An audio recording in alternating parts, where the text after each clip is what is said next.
물건을 사고 팔고 회사를 설립 운영하며 돈을 빌리고 투자하는 모든 경제 활동 뒤에는 일정한 룰이 존재합니다.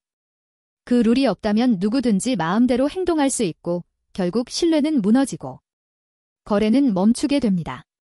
바로 그 경제 활동의 질서와 신뢰를 지켜주는 법이 상법입니다.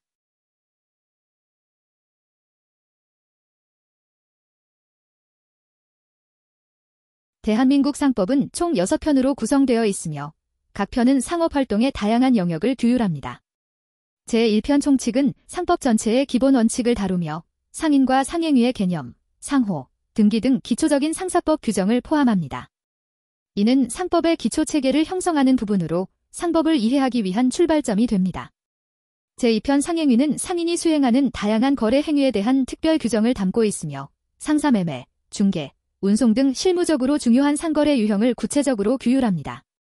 상인의 경제활동과 직접 연결된 실천적인 내용이 중심입니다.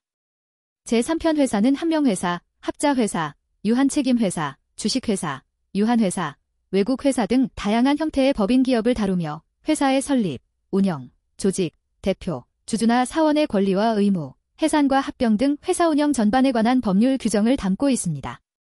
제4편 보험은 손해보험, 인보험, 해상보험, 자동차보험, 보증보험 등 다양한 보험 제도를 포함하며 보험계약의 체결과 이행, 보험자와 피보험자의 권리와 의무, 보험금 지급 및 면책 조건 등 보험의 기본 원리와 실무를 규정합니다. 제5편 해상은 선박, 선장, 해상운송 및 해상위험, 공동훼손, 충돌, 구조 등에 관한 규정으로 구성되어 있으며 해운기업과 해상운송과 관련된 법률 관계, 선박의 법적 지위, 해상운송 계약 및 사고 처리 절차 등을 다룹니다. 제6편 항공운송은 항공운송에 관한 특별 규정으로 항공화물, 여객, 수화물의 운송과 운송인의 책임 및 손해배상 한도 등에 대해 규율하고 있습니다. 항공산업과 관련된 법적 분쟁을 해결하기 위한 기준이 되는 규정들입니다. 이렇게 상법은 기업활동 전반을 포괄하며 각 분야의 특성을 반영한 세부 규정을 통해 상업적 신뢰와 효율을 동시에 추구하고 있습니다.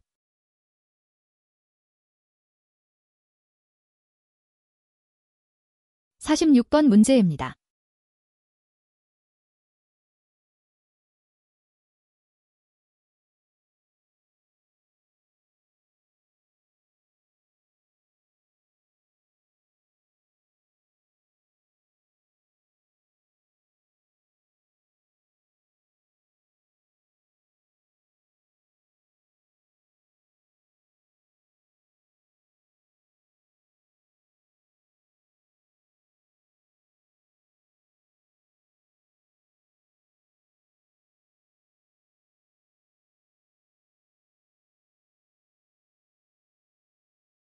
이 사건은 외국 법인의 국내 사업장 인정 여부를 중심으로 국내 원천소득의 범위와 세법상 장부 인정 기준 등을 종합적으로 다룬 사건입니다.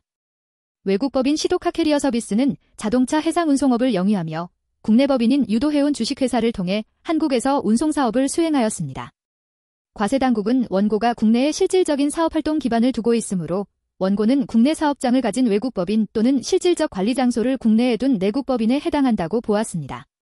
이에 따라 2006년부터 2009년까지의 법인세, 주민세, 부가가치세 및 이에 대한 가산세를 부과하였습니다. 원고는 이들 세금 부과 처분이 위법하다며 취소를 구하는 행정소송을 제기하였습니다. 이에 원심은 원고가 국내에서 실질적 사업을 수행했으므로 2006년 매출 전부를 국내 원천소득으로 보아 법인세 과세가 적법하다고 판단하고 전 매출에 대한 영세율 신고 의무 불이행에 따른 가산세 부과도 정당하다고 보았습니다. 또한 법령 부지는 가산세 면제 사유가 아니며 홍콩 재무제표는 적법한 장부로 볼 수 없어 근거과세 원칙에도 위배되지 않는다고 판단하였습니다. 이 사건에서 대법원은 원심 판단을 검토하면서 다음과 같은 법률 쟁점을 중심으로 판단을 내렸습니다. 외국 법인의 국내 사업장 존재 여부 및 국내 원천소득 해당 여부에 관하여 외국 법인인 원고가 국내에서 실질적인 사업활동을 수행한 점을 들어 국내 사업장이 존재한다고 보았으며 다만 구법인세법 제91조 제1항 제3호에 따라 선박의 외국 항행으로 발생한 소득은 상호면세 요건이 충족될 경우 국내 원천소득에서 제외되어야 하므로 이 부분에 대한 추가 심리가 필요함을 이유로 원심 판단을 파기환송하였습니다. 실질적 관리 장소의 판단 기준 및 법인 성격의 결정 기준에 관하여는 법인의 실질적 관리 장소는 장기 경영 전략 수립, 재무 회계, 핵심 의사결정 등이 이루어지는 장소를 기준으로 판단해야 하며 원심이 다수의 정황을 종합하여 원고의 실질적 관리 장소가 대한민국 국내에 해당한다고 본 판단은 정당하다고 판시하였습니다. 마지막으로 외국 법인이 홍콩에서 작성한 재무제표가 대한민국 세법상 적법한 상업장부로 인정될 수 있는지, 그리고 그 장부를 과세의 근거로 삼은 세무당국의 처분이 근거과세 원칙에 위배되는지 여부에 관하여는 홍콩에서 작성된 재무제표는 대한민국 법인세법상 적법한 회계장부로 보기 어렵고, 원고는 이 재무제표가 법인세법 시행령상 정한 회계기준이나 공정하고 타당한 회계관행에 부합함을 입증하지 못하였으며, 따라서 세무당국이 이를 바탕으로 과세표준과 세액을 산정한 것은 근거과세 원칙을 위반한 것으로 볼 수 없다고 판단하였습니다. 즉, 재무제표가 상업장부로서 기능하려면 세법상 회계기준을 충족해야 하며, 그 요건을 충족하지 못하면 그 장부에 기초한 과세의 법적 하자가 발생하지 않는다고 판시하였습니다. 결론적으로 원심의 일부 판단에는 오류가 있어 파기하고 사건을 서울고등법원으로 환송하며 원고의 나머지 상고와 피고의 상고는 기각하였습니다.